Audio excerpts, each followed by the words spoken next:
Kag sa numero 1 sa mga balita, subong nga adlaw.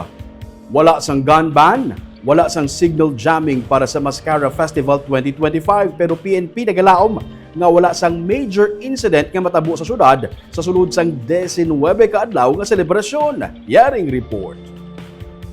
Gintipo ng puwersa sa PNP kag iban pa nga mga uniform personnel pati na force multipliers para sa send-off ceremony sini nga hapon. Tagsa-tagsa, ginpadala na sa areas of assignment nila. Buwas, Oktubre 1, magasugod ng 19 ka adlaw nga Mascara Festival 2025.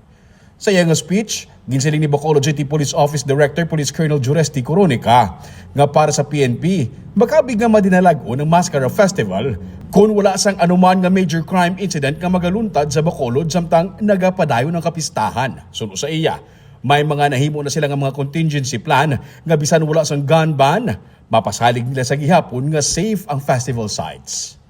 No gun ban until now, wala sang reply ang aton local chief executive kag ina gina respeto naton ang iyang desisyon.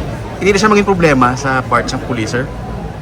Hindi man may mga contingency magkita dira kung before pa man naton gina-recommend kaya kabalo kita nga decision will come from our mayor. Kabalo na kami kung anong imoon event hindi siya Sa unang nga batch ng personal deployment, masobra sa 1,300 ang magahalin sa PNP. Ang iban, mahalin sa iban ng mga government agencies, force multipliers, rescue groups kag traffic personnel, nga sa kabilugan, mga 2,000 tanan ka persona. May dugang pagid nga masobra 500 ka mga personal halintanan sa PNP sa ulihi nga 3 ka adlaw sa selebrasyon kung sa diin buksa naman ang Lacson Tourism Strip. Sa nagligad nga tuig, wala man sang major crime nga natabo sa Mascara Festival. Dugang pa ni Coronica, nagapakita lamang ini nga ang Bacolod sarang makahost sang safe nga festival.